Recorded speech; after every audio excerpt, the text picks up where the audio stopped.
Everybody. So today my presentation will focus on the school setting and the school social worker's role.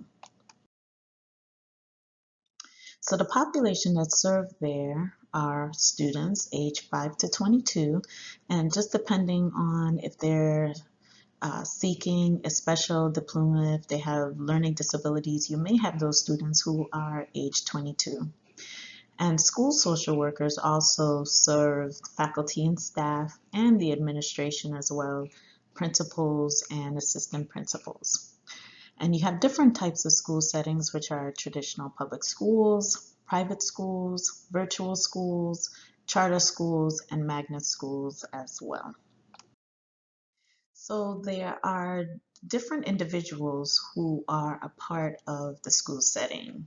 And so I have a few examples. So we have the interdisciplinary team, which can comprise of the principal, which have the administrative oversight of the school building, the faculty and the staff. You have the assistant principal, who are sometimes overseeing the discipline for the entire school or specific grade level. So if a student may have a behavior referral, they may be sent to the office to be dealt with. That issue might get ISS, in school suspension or out of school suspension. The teacher, of course, is in the classroom providing that direct instruction, and they're being driven by a district provided curriculum. You have your counselors or guidance counselors in some school, as they're known of, providing sometimes emotional support to the students, providing resources to those high school students, sometimes middle schoolers as well, helping with their schedules, making sure that they have the classes that they need in order to graduate. And then we have our school social workers providing the individual counseling, those group activities, even parent education to provide those supports to parents, and even classroom-based interventions, helping the teachers even right there in the classroom.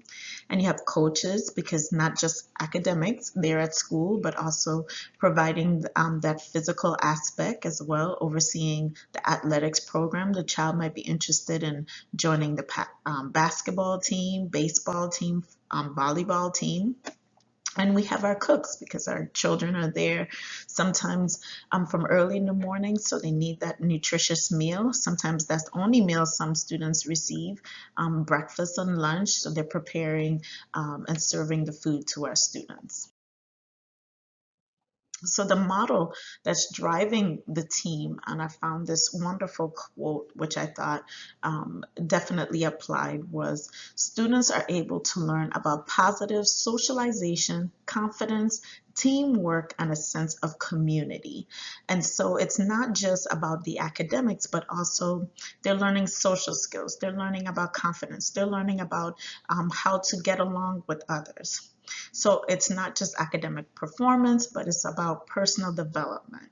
It's about preparing for the next step after high school, college preparation, career development, employment skills, training, going to a trade school. What are the skills that they're developing? Skill building, self-efficacy, that they believe in themselves, that they're able to accomplish the goals and objectives that they have set for themselves.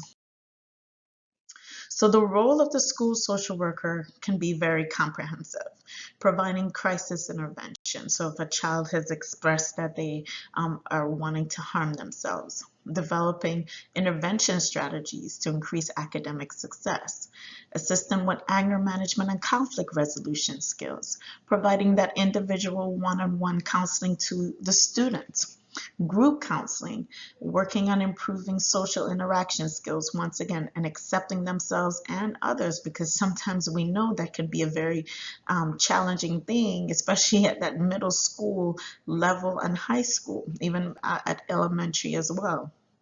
Addressing student emotional, behavioral, and mental health needs, which is so key, because these are some factors that can affect their academic progress, and providing resources to the student and families as well, if it's for transportation, if it's for financial needs, housing, making sure they're addressing these issues that can definitely hinder their academic success. Also, not just for the students, but for the teachers and the faculty, assisting with behavior management, providing some specific interventions within the classroom to help the teachers bring about those positive resolutions to conflict and communication issues within the classroom. Providing the staff some insight on some different factors, might be societal, cultural, economic, familial, or health issues that can be affecting the students' academic performance. And even developing some in-service training programs that can help the staff, which can help them with some direct support.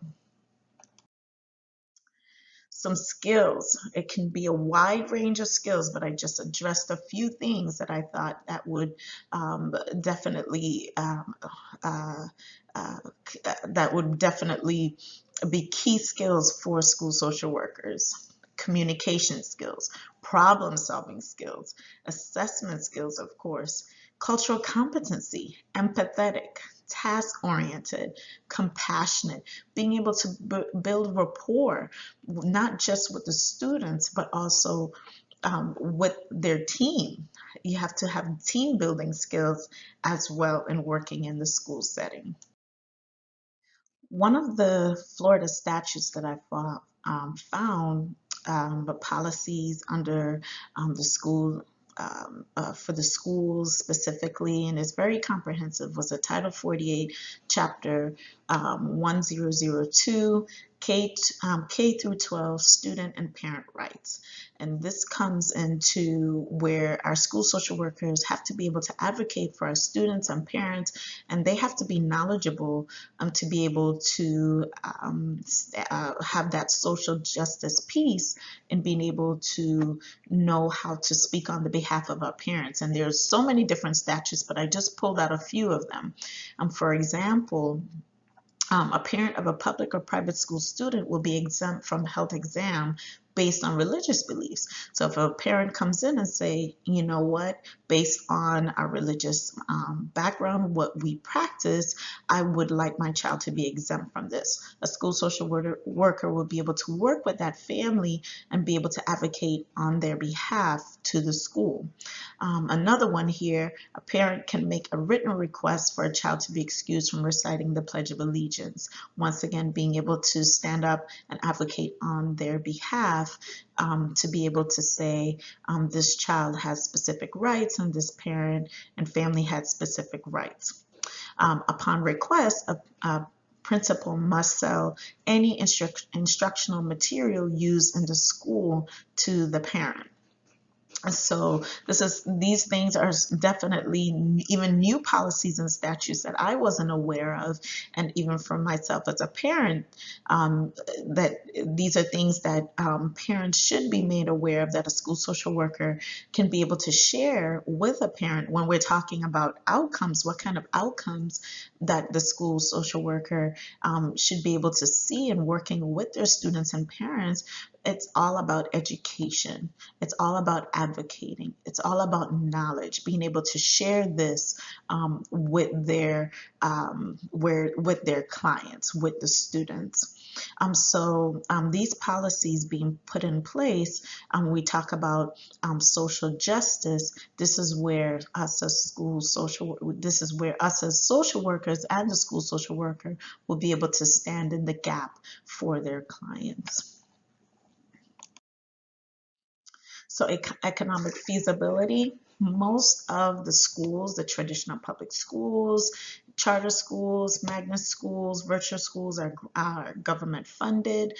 Our private schools mostly are scholarship funded, fundraising, tuition based driven, and donations. So, a lot of those, of course, are coming from the taxes.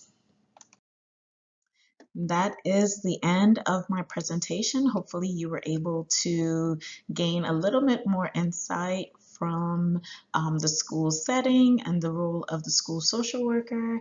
And I definitely enjoyed learning a little bit more, considering that I've worked very closely with the schools and just getting a little bit more background even about the policy aspect. So hopefully you were able to gain something from this too. Thank you very much.